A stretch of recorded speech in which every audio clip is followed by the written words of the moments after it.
Puji Tuhan. Nah, Bapak Ibu Saudara yang terkasih dalam Tuhan, ya gereja kita punya kesempatan 1 bulan 1 kali untuk melayani di dalam penjara atau rutan. Sudah belasan tahun saudara, belasan tahun kita melayani. Puji Tuhan, firman Tuhan berkata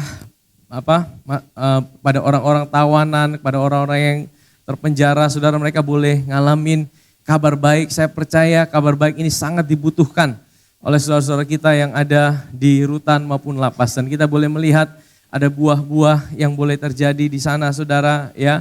Justru banyak orang boleh ketemu Tuhan ketika mereka ada di dalam sekolah kehidupan itu saudara. Ya di dalam rutan ataupun lapas saudara. Nah saudara, kenapa saya sampaikan ini? Karena saya akan menyampaikan sesuatu yang berkaitan ya. Saudara tahu kalau seorang yang ada di dalam rutan atau lapas disebut apa? Tahanan, betul? Tahanan atau tawanan. Kenapa disebut tahanan? Karena orang itu tidak bebas untuk apa? Untuk mengatur hidupnya. Dia harus tunduk kepada satu situasi, satu keadaan di mana dia tidak bebas mengatur segala sesuatu dalam kehidupannya. Nah, kenapa saya sampaikan seperti ini hari ini saudara?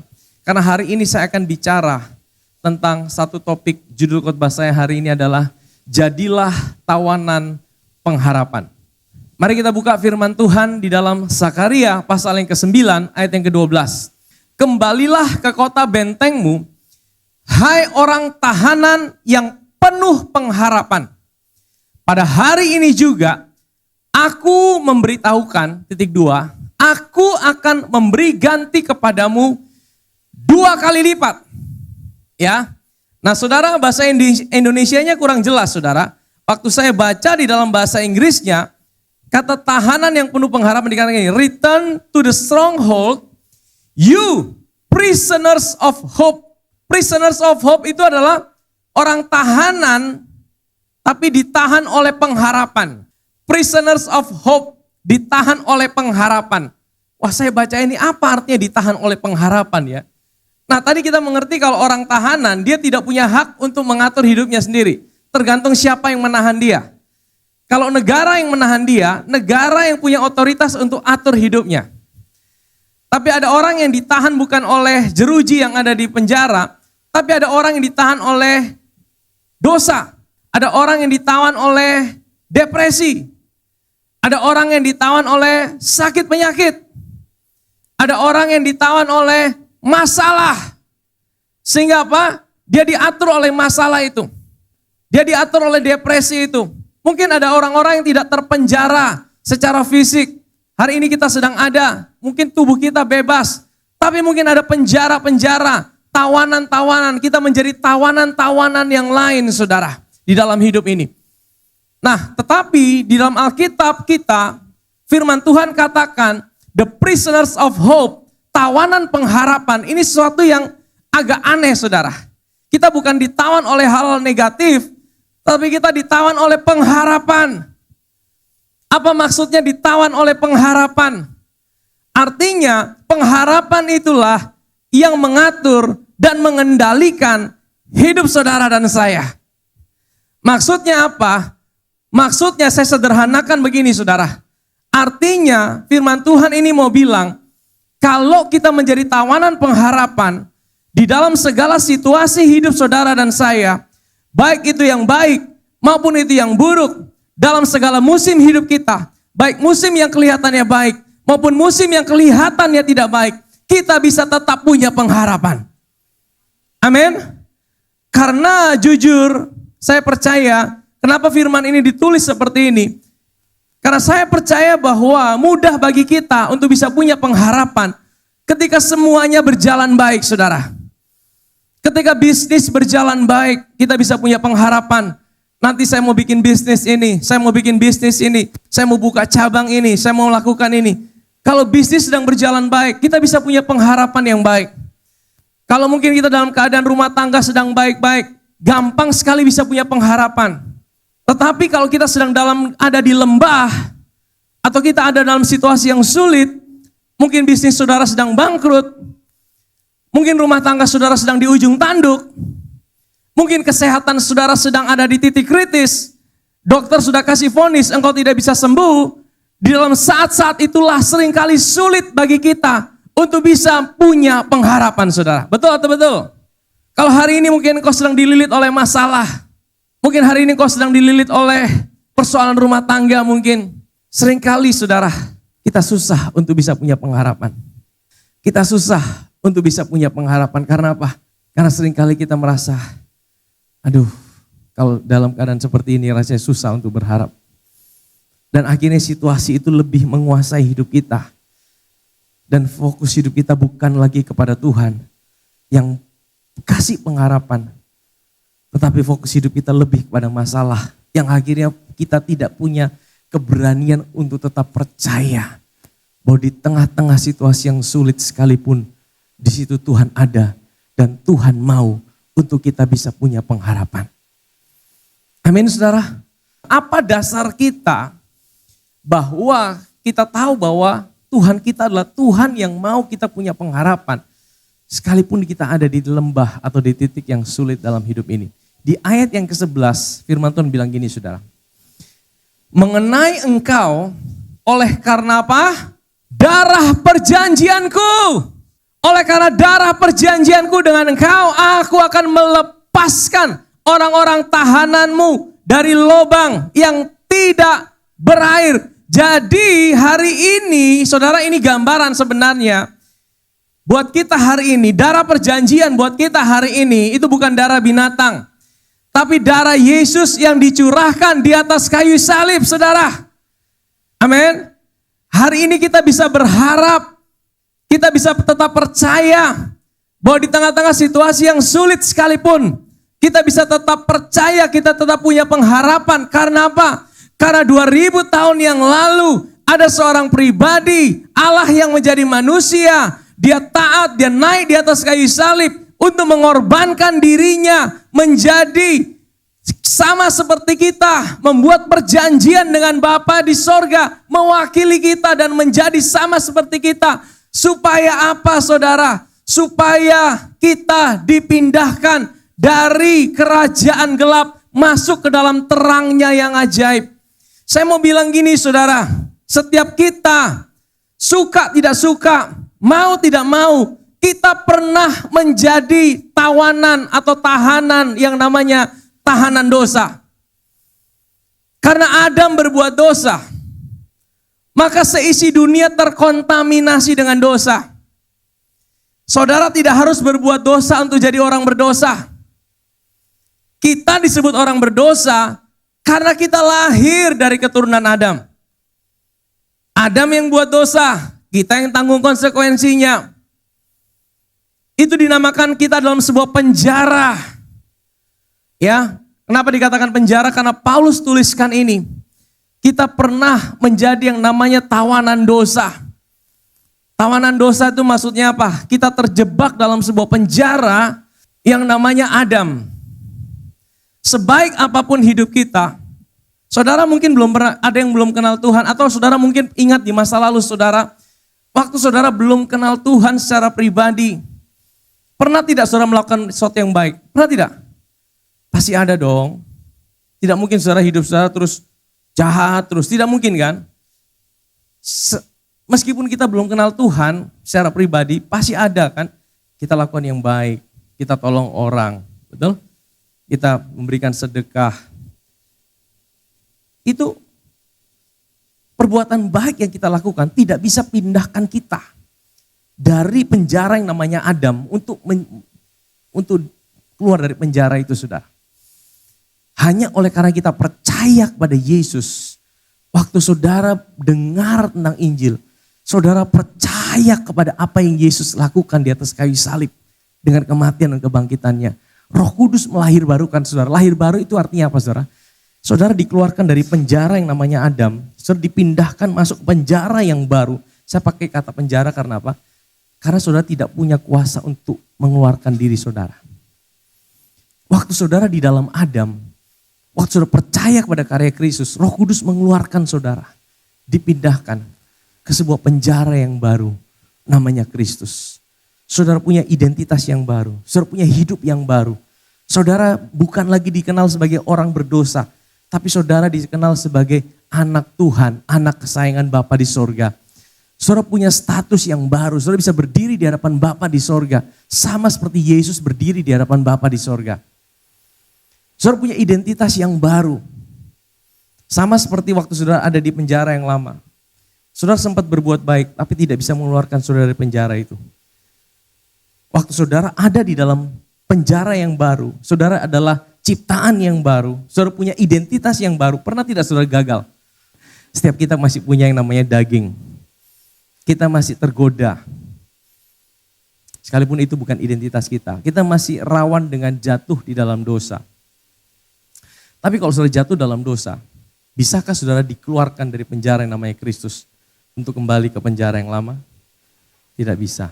Sama halnya engkau tidak bisa keluar dari Adam dengan kekuatanmu sendiri. Engkau juga tidak bisa keluar dari Kristus dengan kekuatanmu sendiri. Amin saudara. Kita hari ini ada di dalam Kristus. Rasul Paulus bilang kita ini tawanan roh. Dia bilang dia menjadi tawanan roh. Karena apa? Karena roh itu yang atur hidupnya.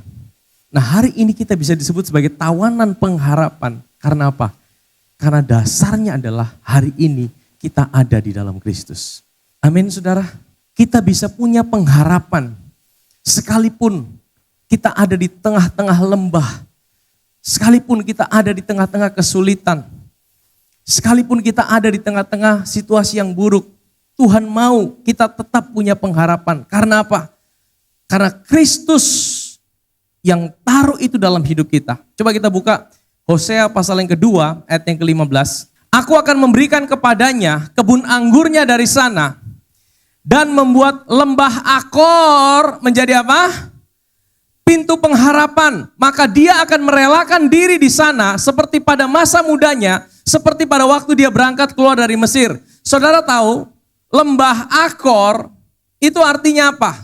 Kalau lembah itu bukan sesuatu yang enak saudara. Kalau gunung itu sesuatu yang asik saudara. Tapi kalau di lembah itu di Alkitab selalu digambarkan tempat yang tidak enak. Bahkan dikatakan lembah bayang-bayang maut. Lembah itu tempat di mana orang ngalamin masalah. Lembah Akor, kata lembah itu sendiri sudah tidak enak. Akor, sudah tahu Akor artinya apa? Akor itu kenapa dinamakan Akor? Karena akar katanya dari Akan. Sudah tahu siapa Akan? Akan itu adalah orang Israel yang buat gara-gara sehingga Yosua kalah dari melawan Ai. Waktu mereka setelah mengalahkan Yeriko, waduh mereka senang sekali. Mereka perang lawan Ai, kota kecil, ternyata mereka kalah sama Ai. Kenapa mereka kalah? Karena waktu mereka menjarah itu kota Yeriko, Tuhan bilang jangan ambil tuh jarahannya. Akan itu ambil, dia curi, dia ambil, dia simpan di kemahnya. Manusia tidak tahu, tapi Tuhan tahu. Sehingga mereka kalah dari orang Ai. Dan Tuhan akhirnya Akan itu mati di situ. Dan tempat di mana itu namanya lembah Akor. Akor sendiri artinya masalah, lembah masalah. Sudah lembah masalah lagi sudah. Di lembah Akor, kenapa Tuhan tidak bilang di gunung Sion? Bukan berarti di gunung Sion tidak ada pintu pengharapan. Bukan berarti di gunung tidak ada pintu pertolongan Tuhan. Tapi Tuhan tahu ketika kita ada di gunung tidak susah bagi kita untuk datang sama Tuhan. Ketika kita merasa kita tahu bahwa semuanya sedang baik-baik. Tidak susah untuk berkata bahwa Tuhan itu baik. Tapi justru ketika kita ada di lembah. Ketika kita ada dalam masalah. Ketika hidup kita seperti tidak ada jalan keluar. Di saat-saat seperti itulah seringkali kita tidak mampu melihat Tuhan dalam situasi kita. Kita seringkali merasa bahwa Tuhan tinggalkan hidup kita. Tapi justru di lembah Akor, di lembah masalah, di situ Tuhan buat yang namanya pintu pengharapan saudara. Maksudnya apa? Maksudnya Tuhan mau bilang, sekalipun engkau dalam kesusahan yang sangat berat hari ini, tapi tetaplah percaya. Ada pintu pengharapan yang Tuhan siapkan buat hidup saudara. Pintu pengharapan itu seperti apa saudara? Saudara pernah tahu nonton film Doraemon? Doraemon itu punya sebuah pintu ajaib. Dan pintu ajaib itu kalau dia buka, maka dia bisa masuk ke dunia yang dia mau. Nah saudara tahukah saudara bahwa kita punya Tuhan yang menyediakan pintu buat saudara dan saya. Namanya pintu pengharapan. Bahkan di tengah-tengah lembah yang susah. Di tengah-tengah lembah yang sulit. Maksudnya Tuhan bilang apa? Sekalipun hari ini mungkin engkau ada di lembah. Jangan pernah berhenti percaya dan berharap bahwa kita punya Tuhan yang selalu ada buat hidup saudara dan saya. Amin saudara. Kita punya Tuhan yang tidak pernah tinggalkan kita. Kita punya Tuhan yang selalu ada buat hidup saudara dan saya. Pemazmur Daud berkata begini dalam Mazmur 23. Mazmur Daud, Tuhan adalah gembalaku, takkan kekurangan aku. Ayat yang kedua, Ia membaringkan aku di padang yang berumput hijau. Ia membimbing aku ke air yang tenang. Ia menyegarkan jiwaku. Ia menuntun aku di jalan yang benar oleh karena namanya. Saudara perhatikan ya, ada kata yang diulang-ulang terus, namanya apa? Kata apa? Ia, betul? Ia menyegarkan jiwaku. Ia menuntun aku. Ia membaringkan aku. Itu diulang-ulang. Tapi perhatikan, mulai ayat yang keempat, itu kata sudah hilang saudara. Coba kita baca. Sekalipun aku berjalan dalam lembah kekelaman, aku tidak takut bahaya, sebab Engkau besertaku. Gadamu dan tongkatmu, itulah yang menghibur aku. Ayat yang kelima. Engkau menyediakan hidangan bagiku di hadapan lawanku. Engkau mengurapi kepalaku dengan minyak. Pialaku penuh melimpah. Kata apa yang hilang? Kenapa bisa berubah? Kenapa Daud tiba-tiba merubah katanya dari ia menjadi engkau? Karena saudara, Tuhan mau bilang sama kita. Waktu kita seringkali ada di puncak gunung, kita bisa berkata Tuhan itu baik. Waktu saya share hari ini, Tuhan itu baik. Saya selalu berkata dia baik, dia baik. Bagi saudara dengar dia kata dari orang ketiga. Tapi untuk engkau menjalani lembah kekelaman dalam hidupmu, engkau tidak cukup dengar dari apa kata orang tentang Tuhan. Engkau harus menjalaninya dengan dirimu sendiri. Dan engkau harus mulai rubah kata dia menjadi kata engkau di dalam hidupmu. Kalau mungkin selama ini engkau hanya dengar Tuhan dari apa kata orang. Oh Tuhan itu baik, oh Tuhan itu setia, oh Tuhan itu begini, begini, begini. Itu cukup untuk engkau sedang ada di gunung. Ia menyegarkan jiwaku. Ia kasih aku padang rumput hijau. Ia membaringkan aku. Tapi kalau engkau mau menang di dalam menjalani lembah kekelaman, di ayat 4 Daud tiba-tiba berubah. Ketika dia mulai masuk dalam lembah kekelaman, dia ganti kata ia dengan kata engkau. Karena apa? Karena dia tahu untuk menjalani lembah kekelaman tidak cukup hanya dengar Tuhan dari apa kata orang. Engkau harus mengalami Tuhan, kebaikan Tuhan, kesetiaan Tuhan secara pribadi di dalam hidupmu. Amin saudara. Engkau harus mengalami dia secara pribadi. Kata engkau itu bicara tentang kata ganti orang pertama dan kedua. Aku dan engkau. Ini satu hubungan pribadi. Waktu engkau sedang ada dalam lembah kekelaman hari ini. Engkau mulai bicara sama Tuhan. Engkau mulai bangun sebuah hubungan dengan Tuhan. Engkau mulai bangkitkan semangatmu. Engkau mulai katakan sama dirimu. Tuhan terima kasih, aku tahu. Sekalipun masalahku belum selesai, sekalipun pergumulanku belum selesai, sekalipun tantanganku belum selesai, sekalipun bisnisku mungkin belum berubah, sekalipun rumah tanggaku mungkin sedang kacau, sekalipun aku belum dapat jodoh, sekalipun mungkin pekerjaanku belum aku dapat, tapi aku tahu engkau gembalaku, engkau tidak pernah tinggalkan aku, engkau tidak pernah biarkan aku berjalan sendirian, engkau selalu ada buat hidupku. Amin saudara.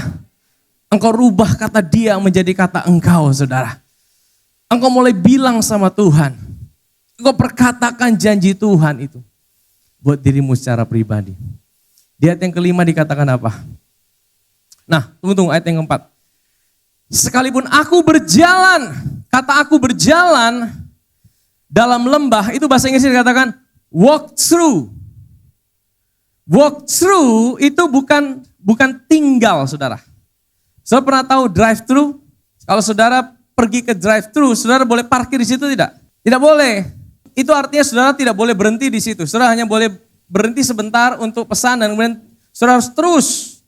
Ya, ini yang dikatakan sekalipun aku berjalan, sebenarnya bukan dalam, melewati lembah kekelaman. Artinya gini saudara, Tuhan itu tidak pernah punya tujuan untuk saudara terus tinggal dalam lembah kekelaman.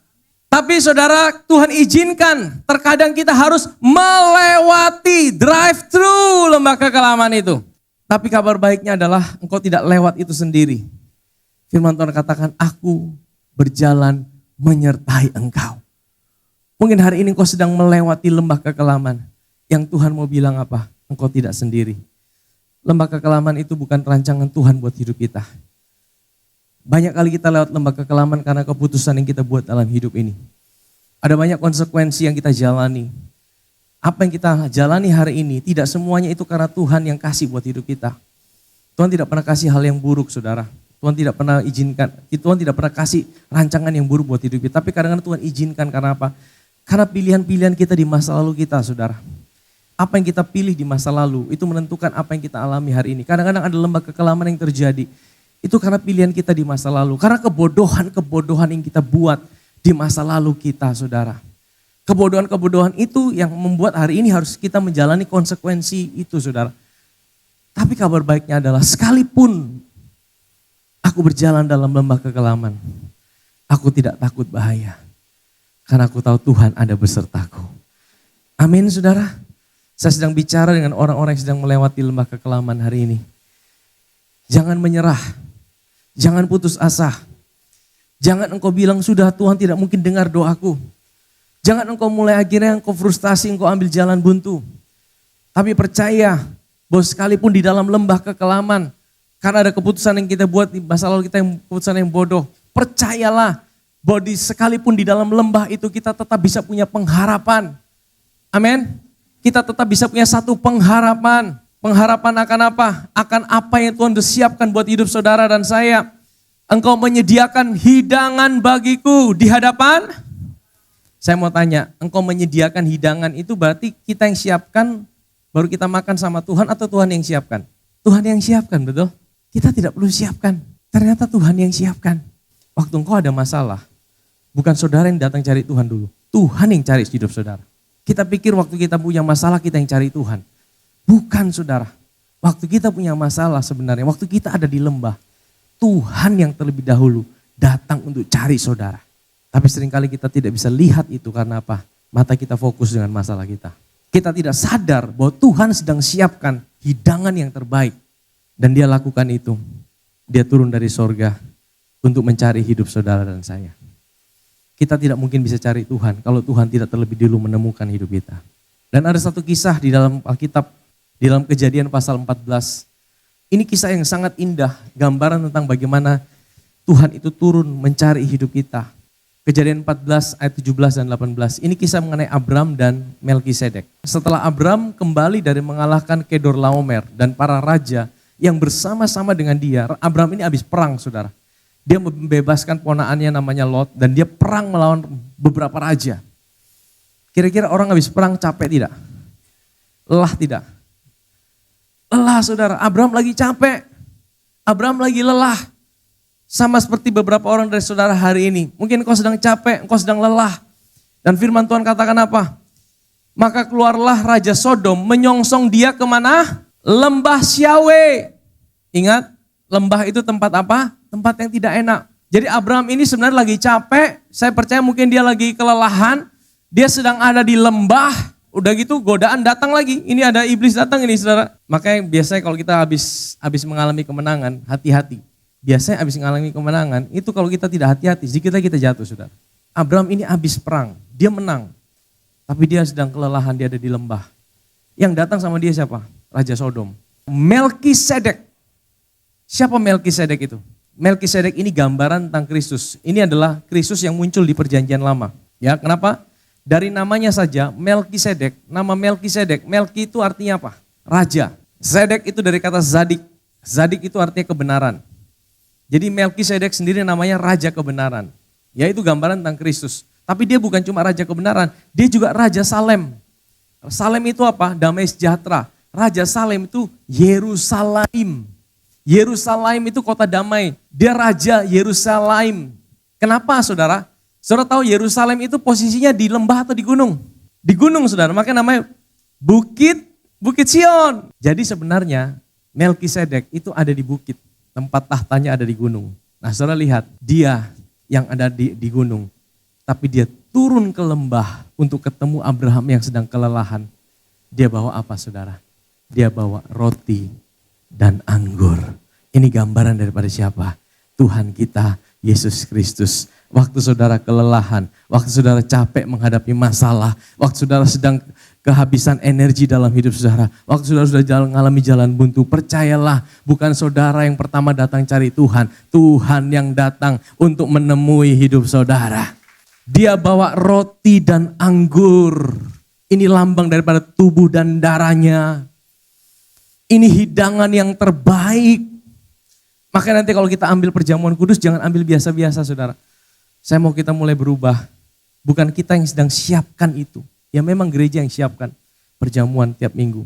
Tapi waktu kita ambil perjamuan, lihatlah, dapatkan satu gambaran bahwa Tuhan yang turun untuk datang pada hidupku.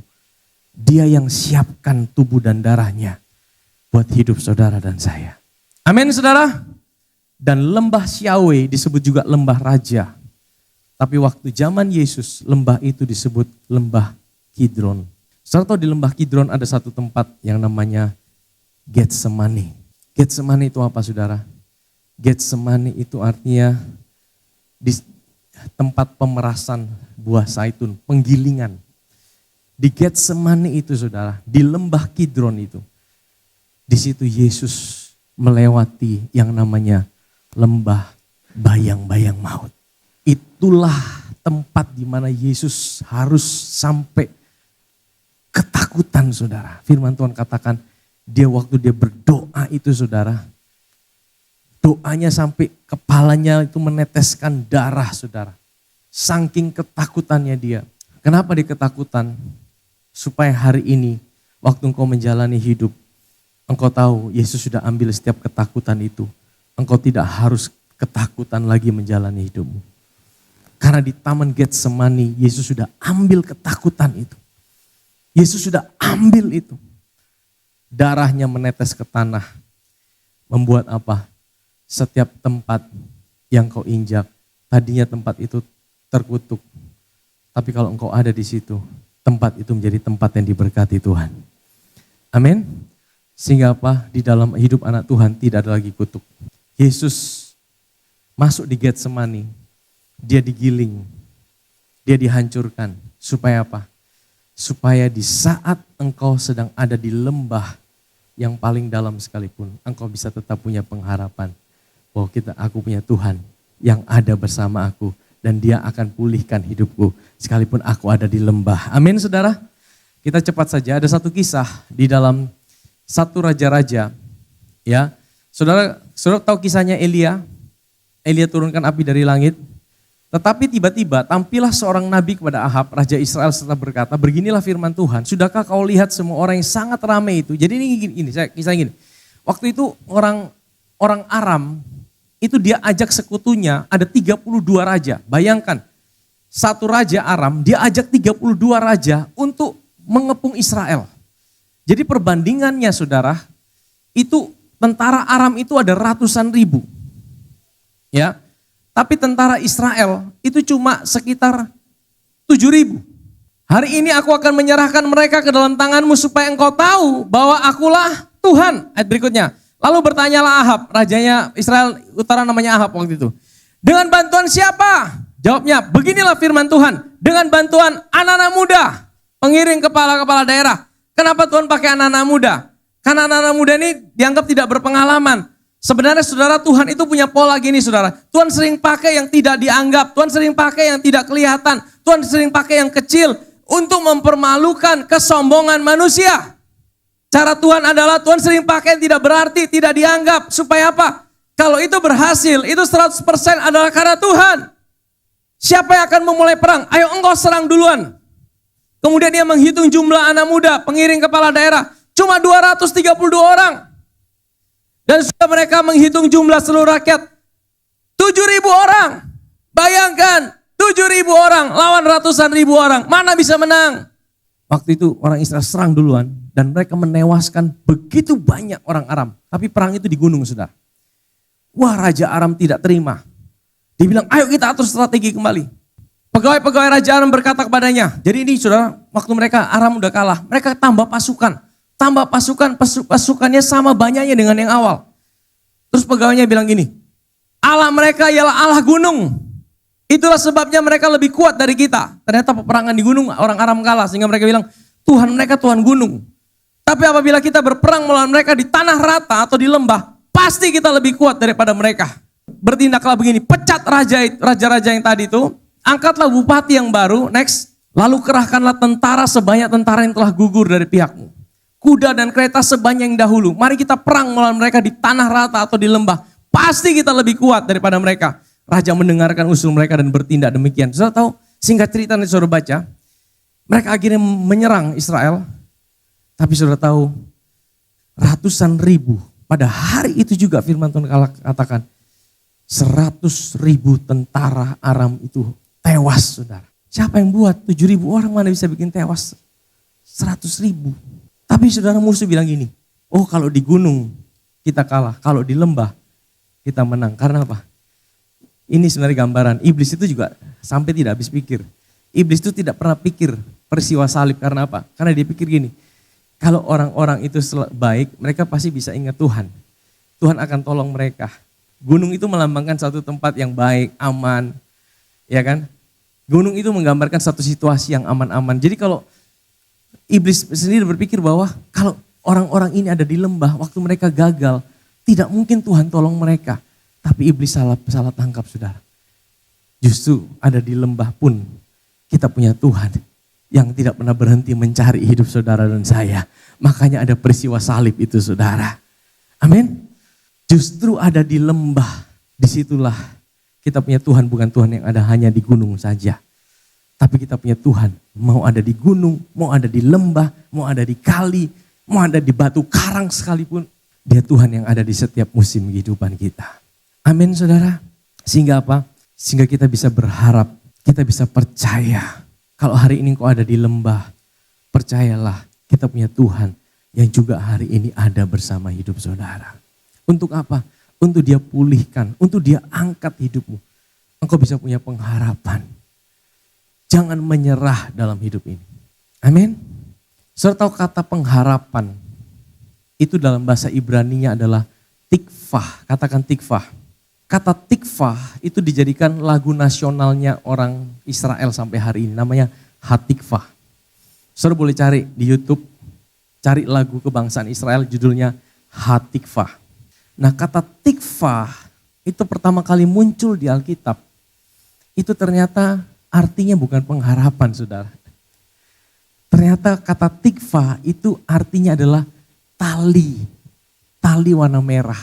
Jadi muncul kata tikvah pertama kali itu di kisah daripada Rahab. Sebenarnya kita tahu Rahab siapa? Rahab itu siapa? Pelacur. Udah pelacur, orang Yeriko. Jadi kalau saya bayangkan tentang Rahab, orang ini tidak punya pengharapan.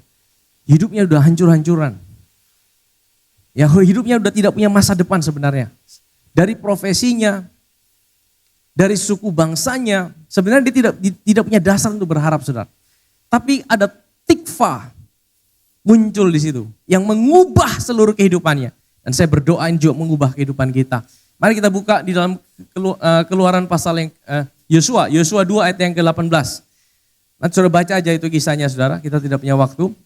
Yosua 2 ayat 18, sesungguhnya apabila kami memasuki negeri ini, haruslah tali dari benang kirmisi ini kau ikatkan pada jendela tempat engkau menurunkan kami. Dan ayahmu serta ibumu serta saudara-saudaramu serta seluruh kaum keluargamu kau kumpulkan di rumahmu. Jadi kata tikvah itu muncul pertama kali di sini. Kata tali dari benang kirmisi. Jadi kata tali itu adalah tikvah. Kok aneh ya? Kok sama artinya? Ternyata kata tikvah juga punya arti tali. Ya, yang diikat menjadi satu. Nah, saudara tahu ini kisahnya apa? Waktu Yosua kirim 2 orang pengintai masuk ke Yeriko. 2 orang pengintai ini ketahuan. Mereka dicari, dikejar. 2 orang pengintai lari ke rumah Rahab. Dan waktu itu mereka minta perlindungan dari Rahab. Tapi Rahab bilang gini, oke, saya akan lindungi kamu tapi saya minta syaratnya. Kamu harus ingat ke aku. Waktu nanti kamu menggempur kami. Karena apa? Saudara tahu bahwa orang Yeriko itu ternyata ketakutan sama orang Israel. Kalau saudara baca di ayat atasnya, mereka itu udah ketakutan sejak orang Israel itu keluar dari Mesir membelah Laut Merah. Mereka dengar, mereka ketakutan. Mereka lihat diri mereka seperti belalang. Mereka tinggal tunggu waktu kapan Israel menyerang kami. Mereka sangat ketakutan. Jadi saudara bisa bayangkan, Rahab sedang dalam situasi ketakutan. Dia juga seorang pelacur lagi. Dan kemudian dia bilang sama orang pengintai itu, oke, saya akan tolong kamu, tapi kamu tolong aku juga. Ingat aku. Oke, bagaimana ingatnya? Dua orang itu bilang gini, oke, aku jamin, kami jamin. Tapi kamu harus turunkan tali merah. Tali itu yang dipakai dua orang itu turun. Tali merah itu dari kirmisi itu yang menjadi tanda. Kalau waktu Israel kami menyerbu, kami akan lihat rumah yang ada tali itu kami tidak akan serang. Ternyata rumah Rahab di mana? Rumah Rahab itu di tembok. Tembok Yeriko itu saking tebalnya saudara. Itu rumah Rahab itu di dalam tembok itu saudara. Rahab tinggal di tembok. Jadi saudara, waktu Israel menyerbu di bawah pimpinan Yosua, mereka tidak langsung menyerang. Mereka kelilingi tembok Yeriko, betul? Berapa lama? 7 hari mereka kelilingi. Dan di hari yang ke-7 mereka tiup trompet 7 kali saudara. Apa yang terjadi? Apa yang terjadi? Waktu mereka kelilingi hari terakhir itu, tembok itu runtuh, betul tidak saudara? Tapi anehnya ada satu bagian daripada tembok itu yang tidak runtuh. Itu kalau bukan Tuhan siapa saudara? Itu tembok runtuh tapi ada satu bagian yaitu rumah Rahab yang ada talinya. Itu tidak runtuh saudara. Dan singkat cerita Rahab dan seisi rumahnya diselamatkan. Saudara bayangkan, saya bayangkan kalau saya jadi Rahab. Hari-hari sebelumnya, Rahab itu akan penuh dengan pesimis, beta pelacur. Setiap kali beta lihat di jendela, beta lihat kapan mereka serbu ketong-ketong mati sudah. Sudah tidak punya pengharapan, hidupnya penuh dengan kehancuran. Tapi ada satu peristiwa yang membuat cara pandangnya terhadap masalah berubah. Yaitu apa? Waktu dua pengintai itu bilang, taruh tali itu.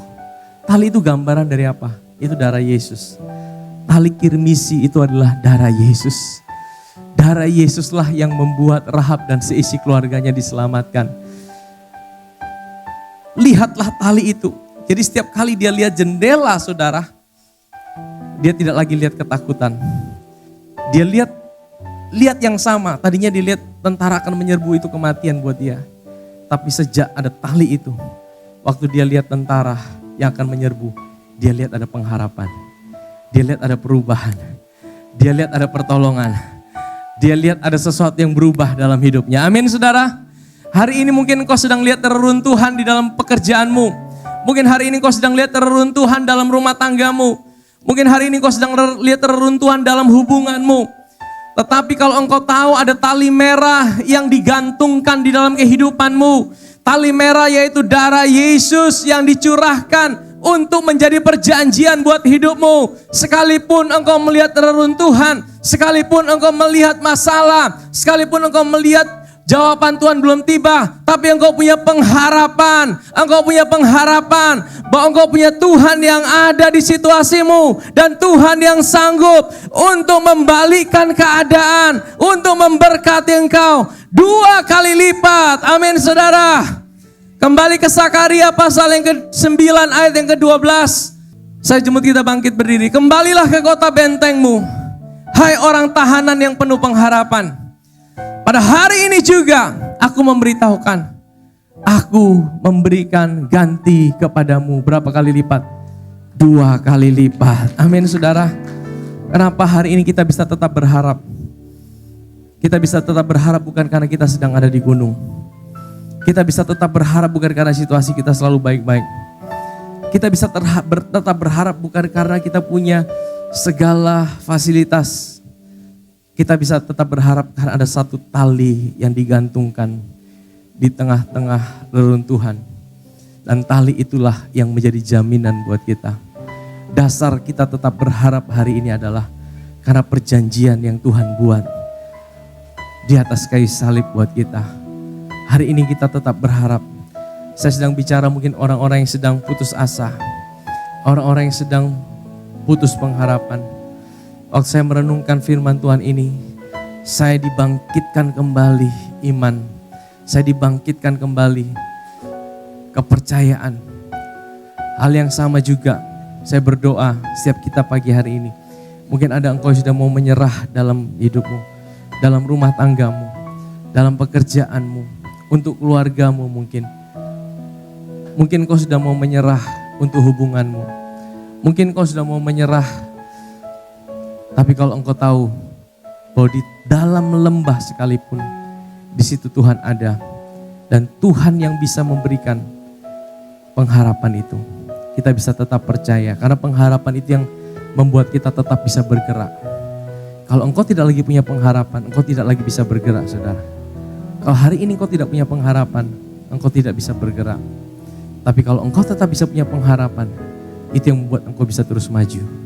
Engkau tetap bisa berjalan, sekalipun engkau tidak tahu segala sesuatu. Tapi kita punya Tuhan yang tahu segala sesuatu. Dan Dia ada buat hidup saudara dan saya. Amin.